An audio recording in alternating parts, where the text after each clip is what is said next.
a liberal Republican at that point. Well, no, you're just Just reactionary. pick a side You don't, already, man. you don't want any progress. Or you don't have to don't even define yourself. Just have principles. You know.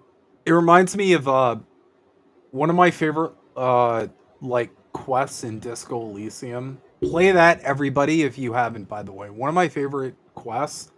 There's a point where you're talking to someone and they give you some dialogue options, and one of them's like an overly fascist option, the other one's an overly communist option, and then the third one's like, I don't know, these kind of sound like awfully communist or fascist. I kind of have a middle position.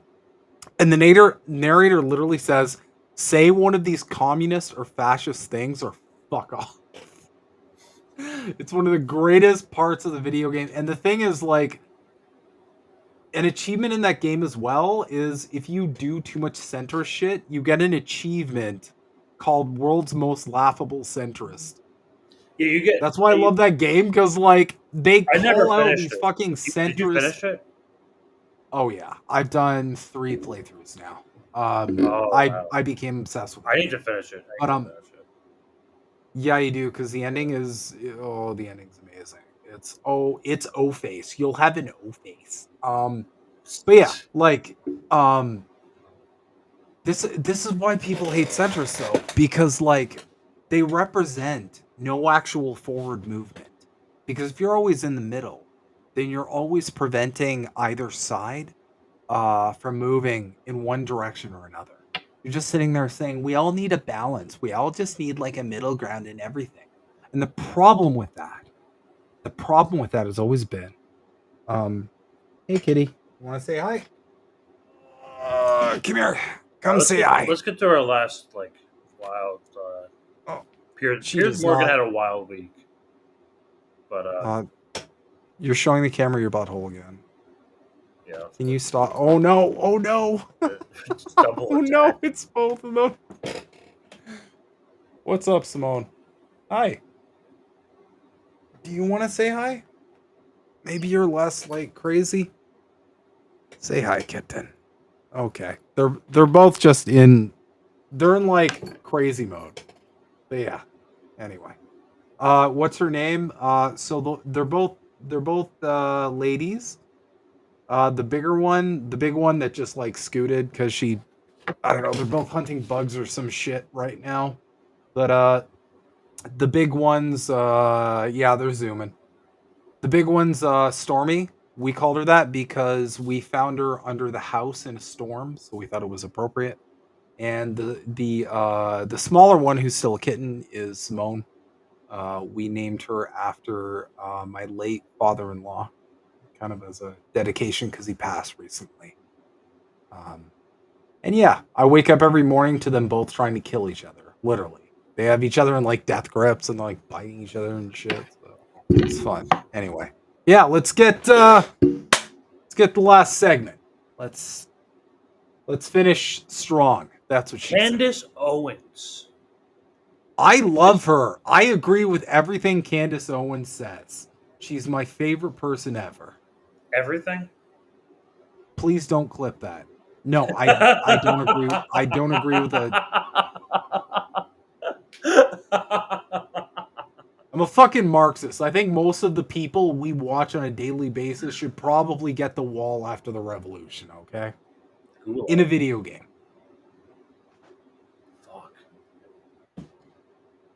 And I want to make sure everybody knows this, right? At the end of the day, you are going to have to account to God for the things that you allowed, the things that you were complicit in, and for the things that you did not have enough. Her eyes are so far apart. You know that sloth in Ice Age? She kind of looks like the sloth in Ice Age. Her eyes are so far apart. It's weird. And I want to make sure everybody knows this, right? At the end of the day, you are going to have to account to God for the things that you allowed, the things that you were complicit in, and for the things that you did not have enough courage to state. Okay. The amount of death of Palestinian children has been unacceptable, full stop. Okay. Bibi Netanyahu, in my view, should not be given an invitation to Congress. I think it's unacceptable. I agree. Unacceptable. Yeah, And to be clear, for whatever the he reason, shouldn't be leader when of it comes to the topic of Israel, it does seem that journalists are fearful to critique Israel. Well, I'm now, not at why all. is that? So- Because I would say, Piers, that you too, you seem a little fearful. Ooh, on his own show. On his own show. That's spicy. She's getting in there. She's getting in there. Yo, props for that one. Props for that. She's When it got. comes to the topic All right. of Israel, it, I'm I a just Candace love- Owens stan now. Can we just I take love a her. sec? Can we just take a second to appreciate the arrogance of Piers Morgan to say, "Well, I'm not afraid. I'm a real journalist, bro." Dude, this guy has like clip content. He comes out with clip content like every week. This is what his shows. No, the thing is, she sees through, and of course, Candace is not being like, none of these people are being honest. This is all pro wrestling. You guys need to understand this by now. But like, she sees through this whole like, I'm not afraid, because she sees what we pointed out earlier. His fear is in picking an actual fucking side. That's his fear. He's not like, no, these guys are bad, and we need to support this. That's where his fear is. He can't just be like, this is objectively the bad actor in this situation. He's like, well, no, Hamas is bad, but Israel's bad too. They're just bad people everywhere. We can never get anywhere. Let's just let everything happen. And that's why fucking centrists fucking suck. Because they just sit there and just let whatever's happening keep happening. Because they can't just pick a side and be like, you know what? No, we need to oppose this. That's why I hate centrists. Netanyahu, in my view, should not be given an invitation to Congress. The He reason, shouldn't be leader when of it comes to Israel. the topic of Israel, it does seem that journalists are fearful to critique Israel. Well, I'm now, not at why all. is that? So- Because My I would cat say, Piers, that farted. you too, you seem a little fearful to critique Israel and to want to always seem that you're coming across a little bit understanding of everything they're doing. What is it that makes journalists, I think corporate his- journalists, no, okay, let me respond. fearful of saying, Can I like, respond? hey, you know, Israel has done a ton of things that have been very wrong. Yes, and I have said they're wrong. I think Netanyahu should go. I think half of that cabinet should go, because some of them have definitely been using genocidal language. I think a lot of what Israel's been doing in the last few weeks is completely unacceptable. But ultimately, I also, from the start of this conflict, believe that Israel not only had a right to defend itself after the terror attack on October the 7th, but a fundamental duty to its people. And here's where I'm just curious about You see, your tweeting through this procedure, this whole war, because on October the 7th, you didn't tweet anything. You didn't tweet anything on October the 8th. And October the 9th, you tweeted, so much world peace ever since we got the orange man out of office. So glad the adults are back in charge. A lot of people say, well, if you care this much about innocent people being killed, why didn't you say anything when 1,200 people were massacred to death in the most brutal, barbaric manner in this awful terror attack by Hamas, and nearly 7,000 more were wounded, some of them catastrophically and irreparably? Why did that not compel you to say anything? Well, first and foremost, Israel's a foreign country, so typically I talk about topics that have to do with America. Secondly, you're only quoting my Twitter feed. I'm also on Facebook. I'm also on Instagram. I also had a daily podcast in which I did respond directly about what happened and called the events horrific. Multiple times, said what Hamas did was absolutely horrific. So Here's what drives me insane. I kind of mauled about this earlier, but like, even the person who's more pro-Palestine in this conversation, and I'd like people to just consider this for a second. I'm not making any definitive statements here. Even the person who's supposedly pro-Palestine in this situation, in this conversation right here, they're still treating this like it's some kind of fucking vacuum. Excuse me. They're still treating this situation like it operated in a vacuum, where it's like, oh, of course, the shit that happened on October 7th was so horrific and it was so bad. I absolutely condemn that. To do that, you have to ignore the entire history of Israel-Palestine. You have to just assume that Hamas just did this because, like, what fucking vibes, bro? And it's not as a response. It's like it's two people who both have no idea. They're not at all of authority to speak on the issues. None of them are, and that's on purpose. They're completely ignorant of history before October 7th. Well, they're pretending. They're both pretending. They're both pretending that they don't have any like understanding whatsoever of how this started, any of the history behind it to begin with. And that's because they're hoping, they're expecting that their audience is going to adopt that same position. And that's all this fucking is. They're both sitting here treating this like it's in a vacuum. Okay, October 7th, while I will never condone the murder of innocent people, I never will. But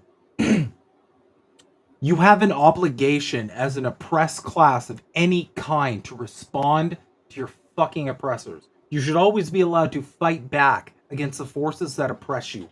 Always. Never without exception. You should never condemn fighting against oppression. This was like, this was basically Piers, like, Ever. more subtle way to like say he's condemning. Do you condemn Hamas? And she said, yeah. So you're using a less. snapshot of my Twitter feed where you're acknowledging that I didn't tweet for days to suggest that I didn't have anything to say about what had happened. Now, to be clear, I am consistent on all matters. I do not want America involved whatsoever in anything that is happening in Israel. I don't want my dollars sent over to Israel. We should not be supporting Israel. Obviously, Thomas Massey has done a lot of work showing how it doesn't even make economic sense that we have so much debt and yet we're sending money over to support Israel. And the biggest issue, by the way, that I have with Israel in talking about them being above reproach is the fact that they are supplying the debt too. Okay. The arms to murder Christians. Okay, so in Armenia, the oldest Christian country in the world, and yet nobody talks about that. I'm wondering if her consistency is somehow going to magically evaporate when it comes to Taiwan. I'd love to see when the inevitable conflict in Taiwan happens and the China war arc happens, if she's magically going to be consistent in her I don't want American dollars going over to any other nation sort of take here. Because I'll bet the house. When it comes to China, I mean, maybe. I think they've talked about it here. For whatever reason, it seems to be the circumstance that when Jewish people die in Israel, it's wall-to-wall coverage. But when Christians die all over the world, nobody talks about it. Everyone wants to correlate everything to World War II. Everyone wants to talk about Adolf Hitler, and rightfully so, he was a horrific person. But nobody wants to talk about Henryk Yagoda, right? Nobody wants to talk about the Bolsheviks. Nobody wants to...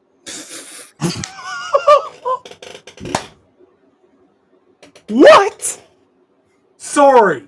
What?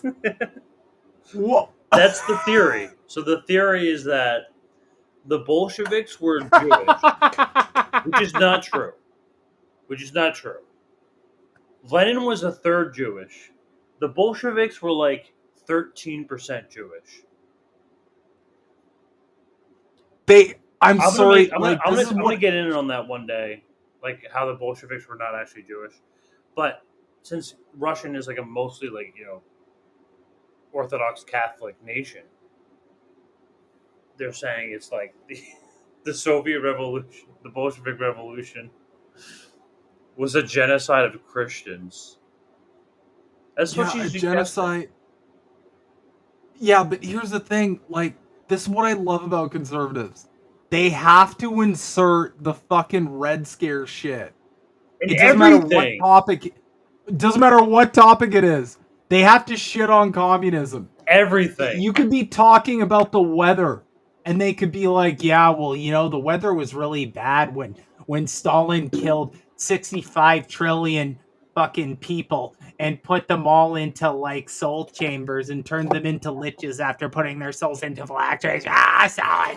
Like, it always fucking, like, they have to insert it into everything. Crazy. It's fucking insane. Anyway, let's continue. Two, everyone wants to talk about Adolf Hitler and rightfully so, he was a horrific person. But nobody wants to talk about Henryk Yagoda, right? Nobody wants to talk about the Bolsheviks. Nobody wants to talk about the Christian Holocaust. I am tired of the media, exhausted of the media not speaking about what is happening to Christians all around the world. And it is especially horrific while at the exact same time that it is happening, the slaughter of Christians in Armenia, the arms being supplied by Israel, that the media turns the other way and says, oh, okay, but what about what's happening in Israel? So you know what I'm asking for? Actual equality, okay? Because it seems like this is like a special category, the special relationship that we have. I'm a Christian first, okay? And so my concerns are going to be with what's happening to Christians all around the world, because it is us. We are the #1 most persecuted religion in the world. And all Christians watching this need to realize that that's a wild one. Time is now to actual equality, Candace. What about economic equality? No. Start speaking up, because we have been silenced about the things that are happening to us for a very long time. And the media is very clearly not our friend. When there is wall-to-wall coverage of Christians being killed in Armenia, Christians being killed in Nigeria, and the treatment of Christians in America and all across the globe today, then you ask me if I will use my platform and I will use my voice to speak about what's happening in Israel. How about that? Okay. I think that's a perfectly reasonable point to make. I have a theory about this. Okay. I have a theory about this. It's something I just came up with 3 seconds ago, so bear with me if it sounds completely brain dead. It could be the dumbest thing I've ever said in my life, but you know what? If I don't shoot my shot, then everybody's going to think I'm smart, and I can't fucking have that now, can I? Okay.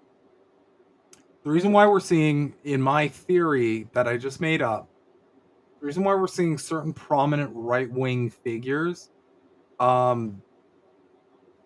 speak out in defense of Palestine, or at least in criticism of Israel, is because I feel like it's a psyop.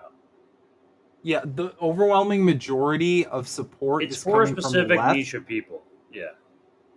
Yeah, the overwhelming majority of support for Palestine is coming from the left, and because the biggest terror of the bourgeoisie, the ruling class, is for the country to move any further left, they're trying to sheepdog people who are just looking at a genocide and being like, I can't support genocide, and then looking at the right and being like, holy fuck, these people are like full throat, like just deep throating genocide, just genocidal dicks, like they're everywhere. Genocide. Just like genocidal DVDA genocide. They're looking at that and they're going, okay, we need to sheepdog the chuds. It's a marketing ploy. Yeah, it's definitely for marketing.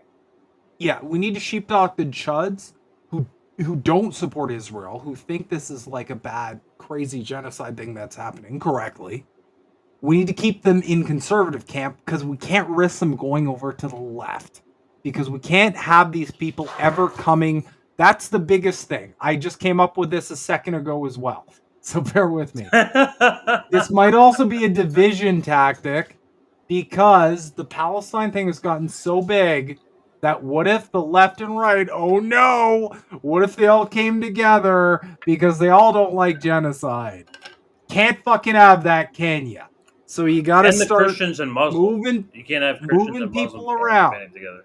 Yeah, you got to keep moving people around into camps, because at the end of the day, I feel like the biggest fear they have is just solidarity, and this thing is creating a lot of fucking solidarity. It's creating a lot of unlikely allies. It reminds me of COVID insofar that I had a lot of unlikely allies on people who were completely ideologically opposed on a lot of issues, but we agreed on a lot of the COVID stuff. This is like to the 10th degree. This is like times 10. This is so many people from all walks of ideological life coming together and being like, what is going on over there is an atrocity, and I oppose it. And we see all the solidarity. They have to keep people divided. So these chuds, instead of them going over to the left, they're trying to keep them in the right. So they got these spokespeople who are like, yeah, no, what Israel's doing is wrong. and I'm gonna go on this talk show, and we're gonna fucking fake duke it out, so you guys can stay in Chudland and not go over to fucking hammer and sickle, kill all the Christians land, because apparently that's what the Russian Revolution was. It was a Christian. It was a Christian massacre. Fuck.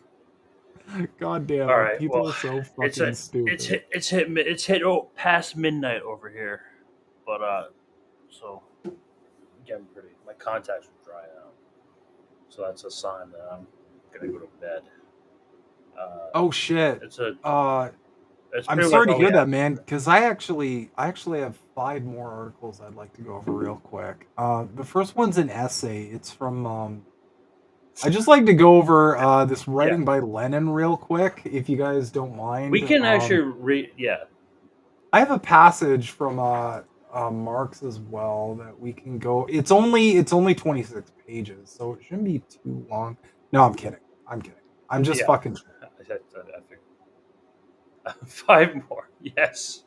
We're gonna keep going. 5 more articles. I remember me and Chris. We did 9/11, like a 9/11 special. It was like 6 hours. Maybe it was like 5, but Yeah. it was close. And I want to do something like that again for 9/11. But 2.5 hours. That's the beauty. That's the beauty of shows, though, because like, especially when you have a co-host who has like crippling ADHD, you can have one article, and you can be like, this will just be like, that. And it turns out to be like, because we're talking about like, what are we segueing? Like vaping. You can talk about vaping. We got off track a lot, yeah. But you could follow us on the links on IndieNews.network. You can put us like Ko-Fi over there. We are demonetized, ladies and gentlemen. You cannot send us super chats because we are demonetized, even though we meet all the qualifications to do so. So we're demonetized, we we're used to be suppressed, we're being demonetized. throttled, we're fucked. Yeah. Check we out won't the stop. shows tomorrow. Indie is going to be on Terra. You have your show on Saturday, and how did we miss that? Coming back on Sunday. The cycle starts over again. That's your program, ladies and gentlemen. That's the daily program. And without further ado, thank you guys again all for tuning in. We love all y'all. The chat is cracking me up. You guys are great. Believe the demonetized. Yes. Yes.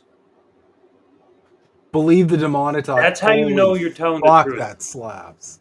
That my slaps. god, that slaps I'm so getting hard. that. I'm printing that on a magnet and I'm putting that on my fridge. I'm tattooing that on my ass twice, along with Believe the demonetized. anarcho-brixist. I'm getting that tattooed. Anarcho-brixist. I'm making something for that too. Anarcho-brixist. Don't forget that, guys. Don't forget. Brixist. Yeah. Brixist Leninist. That's a good one too. Yes. Oh man. I'm a Brixist Brixist Leninist. I'm a Because Brixist it kind Leninist. of comes together, right? Yeah, Shit. and like Marxism is kind of diluted these days anyway. Mm-hmm. All right. Well, I hope we could rest on that thought. Let's do that. Brixist Leninist. Have a good night, folks. We are Brixist.